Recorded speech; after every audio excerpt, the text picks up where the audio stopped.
Hello viewers, আসসালামু আলাইকুম। আল্লাহর অশেষ রহমতে আলহামদুলিল্লাহ সবাই ভালো আছেন। আমরা 2026 সালে সার্বিয়ার জন্য আবেদন করব কিনা, সার্বিয়ার পরিস্থিতিটা কি হতে যাচ্ছে সেটা আমরা যারা আবেদন করে রেখেছি আমরা কেউই জানি না। তো এখন অনেকে প্রশ্ন করতেছেন যে ভাই, আমি 2025 সালের যে শেষ সময় বর্তমানে চলতেছে, এই মুহূর্তে আমি আবেদন করতে চাচ্ছি না, আমি 2026 সালে আবেদন করতে চাচ্ছি। সেক্ষেত্রে আসলে কতটুকু ফলপ্রসূ হবে বা আসলে কি ধরনের ফলাফল আশা করা যায়।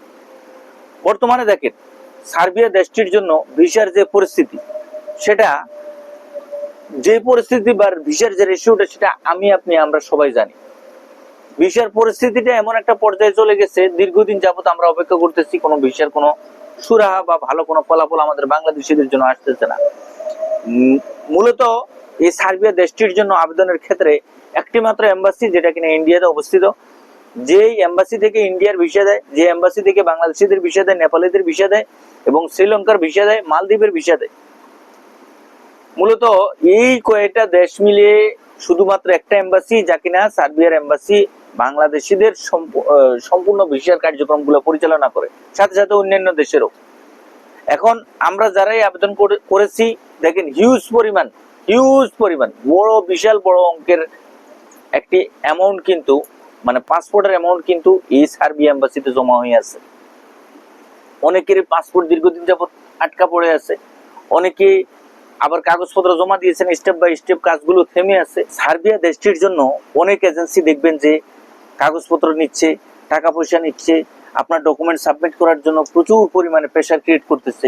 কিন্তু ভাই, কাজের বেলায় এখন আপনাকে বর্তমান আপডেট যেটা, সেটা হচ্ছে 2025 সাল কিন্তু শেষ পর্যায়ে। 2026 সালে আপনি আবেদন করবেন কিনা, 2026 সালে পরিস্থিতি আরো খারাপের দিকে যাবে। তার একমাত্র কারণ হচ্ছে, যে ধরনের পাসপোর্ট গুলো, যে ধরনের অ্যাপ্লিকেশন গুলো এখনো সার্বিয়ার সার্ভারের মধ্যে, সার্বিয়ার এম্বাসির মধ্যে জমা হয়ে আছে, সেগুলোর কোনো আপডেট আসতেছে না। এবং যেগুলো নতুন ভাবে জমা হবে, তার যে আপডেট খবরটা, সেটা নিয়েও কিন্তু বিভিন্ন সমস্যা থেকে যায়। সুতরাং ভাই, আমরা যারাই বর্তমান পরিস্থিতির আলোকপাতে আবেদন করতে চাচ্ছি, এই দেশটির জন্য আপনি আবেদন করতে হলে অবশ্যই আপনাকে ধৈর্য ধরতে হবে, ভালো কোনো মাধ্যম অনুযায়ী আপনাকে আবেদন করতে হবে, এবং যে বা যার কাছে আমরা জমা দিতে চাচ্ছি, তাদের মাধ্যমে জমা দেওয়ার পূর্ববর্তী পর্যায়ে অবশ্যই আপনাকে ভালোভাবে ওই ধরনের এগ্রিমেন্ট করে, কমিটমেন্ট করে, পরামর্শ করে নিতে হবে। নির্দিষ্ট একটা সময়ের পরে বা আপনার কাজের অগ্রগতি যদি কোনো পর্যায়ে কোনো রকম না হয়, সেক্ষেত্রে অবশ্যই কিন্তু আপনি আপনার যেই ফাইল আছে সেটা উইথড্র করে নেবেন, এবং আপনার যে ধৈর্য ধারণ ক্ষমতা, সেটা অবশ্যই আপনাকে থাকতে হবে। ভাই, অনেক সময় দেখা যায় ইউরোপের কাজের ক্ষেত্রে আমরা ধৈর্য হারা হয়ে যাই। ধৈর্য হারা হলে আসলে কোনো কাজই কিন্তু সম্ভব না। সার্বিয়ার ক্ষেত্রেও ঠিক তেমনটাই। যেমন ধরেন, ইউরোপের ভিসার ক্ষেত্রে এই সার্বিয়া দেশটির জন্য যে স্টেপ বাই স্টেপ কাজগুলো আছে, সেগুলো কিন্তু সচরাচর যেটা মানে স্টেপ বাই স্টেপ, যেমন ধরেন আপনার ফাইল অ্যাপ্লিকেশন সাবমিশন করলেন, সাবমিশন করার পরবর্তী পর্যায়ে আপনার অ্যাপ্রুভালের জন্য আপনি ওয়েট করলেন বা অপেক্ষা করলেন। এই অ্যাপ্রুভাল আপনার আস্তে আস্তে, পারমিট আসতে আসতে যত সময় লাগতেছে, সেটা কিন্তু বিশাল বড় একটি সময়ের প্রয়োজন। প্রসেসিং আপনার ওয়ার্ক পারমিট আসার পরবর্তী পর্যায়ে আপনার ওয়ার্ক পারমিটটা অনলাইন করা লাগে, অনলাইন করতেও একটা সময়ের প্রয়োজন।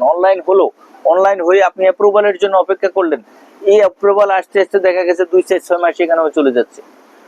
মূল বিষয় ভাই, আমরা এই সার্বিয়া দেশটির জন্য সার্বিয়ার ইমিগ্রেশনের যে প্রসেসিং সিস্টেমটা, সেটা অবশ্যই আপনাকে বুঝতে হবে।